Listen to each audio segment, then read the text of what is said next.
हमारे पूर्व जन्म के संस्कार हमारे साथ चलते हैं।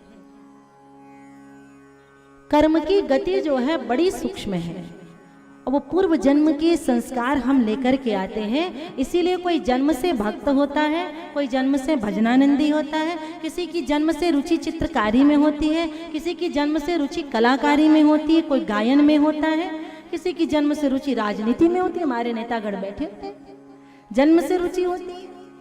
अब पूर्व जन्म के संस्कार हमारे साथ चलते रहते हैं। मैंने देखा है, आपने भी देखा होगा, 3 साल का बच्चा है, वो तबला बजा रहा है। अब उसको ठीक से कपड़े पहनने नहीं आते, वो तबला बजा रहा है। 5 साल की बच्ची ऐसा गीत गाती है कि बड़े बड़े सुर सम्राटों को भी सोचना पड़ता है कहाँ से इन्होंने साधना की है। वो कहाँ से आया? वो पूर्व जन्म से आया। अर्थात आपका किया हुआ कोई भी कर्म कभी निरर्थक नहीं होता, उसका इस जन्म में नहीं तो अगले जन्म में उसका परिणाम हमें मिलता है। वो हमारे साथ चलता है।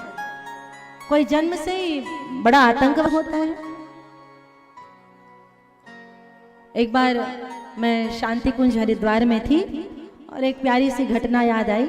उस समय मैं छोटी थी, मैं लगभग 8th क्लास में थी और मैं पिताजी के साथ में वहाँ गई थी और एक 70 साल की मैया आकर के वहाँ सितार सीख रही थी। 70 साल की बूढ़ी मैया सितार सीख रही थी। मैंने पूछा, अब 70 साल की हो गई हो, अब ले दे करके दिख जाए वही बहुत है, सितार काहे सीख रही हो अभी? तो उन्होंने कहा, बेटा इस जन्म में मेरा ये शौक पूरा नहीं हुआ, लेकिन जब मेरा अगला जन्म होगा ना तो मैं सितार बजाने के साथ ही जन्म लूंगी, इसलिए सीख रही हूँ। संस्कार हमारे साथ जुड़े हुए रहते हैं पूर्व जन्म के। तो कर्म इसीलिए कहा जाता है, हमारे यहाँ का नियम ही है, कर्मणा जायते जंतु कर्मणैव विलीयते सुखम दुखम भयम क्षेमम कर्मणेवाभिपद्यते। कर्म के अनुसार ही हमें फल मिलता है। लोगों को लगता है कि मुझे उसने दुखी कर दिया, हमें लगता है उसने हमें सुखी कर दिया। ना ना ना, आपको ना तो कोई दुखी कर सकता है और ना तो आपको कोई कभी सुखी कर सकता है। कर्मणा जायते जंतु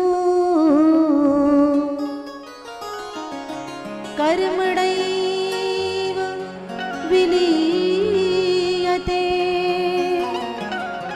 सुखम दुःखम भयं क्षेमं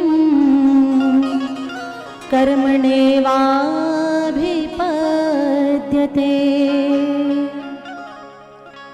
कर्म के अनुसार प्रत्येक मनुष्य को सुख और दुख की प्राप्ति होती है। ये अकाट्य है।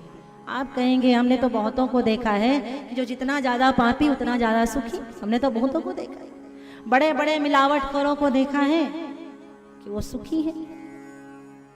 ऐसा नहीं है, उसका कभी न कभी का वो कर्म का फल है, प्रारब्ध है।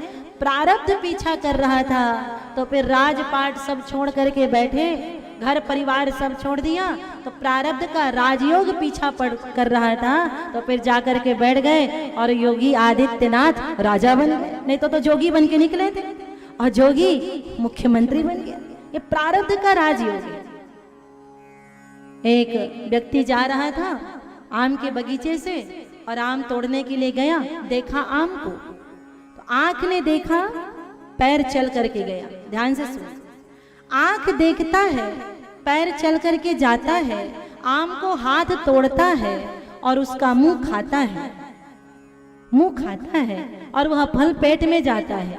लेकिन जब माली आता है तो डंडा लेकर के पीठ पर दे मारता है। अब आप कहेंगे कर्म का फल तो पीठ को मिला, जबकि गलती तो आंख की थी। आंख ने देखा तभी पैर गया और तभी हाथ ने तोड़ा, मुंह ने खाया, पेट में गया, लेकिन माली आया, डंडा पीठ में मारा। जरा ये सोच करके बताओ आंसू कहाँ से निकले? जब उसे डंडा पड़ा तो आंसू कहाँ से निकले? अर्थात कर्म का फल सुनिश्चित है। अकाट्य धरती का नियम है, कर्म प्रधान विश्व रचि राखा, जो जस करहि सो तस फल चाखा।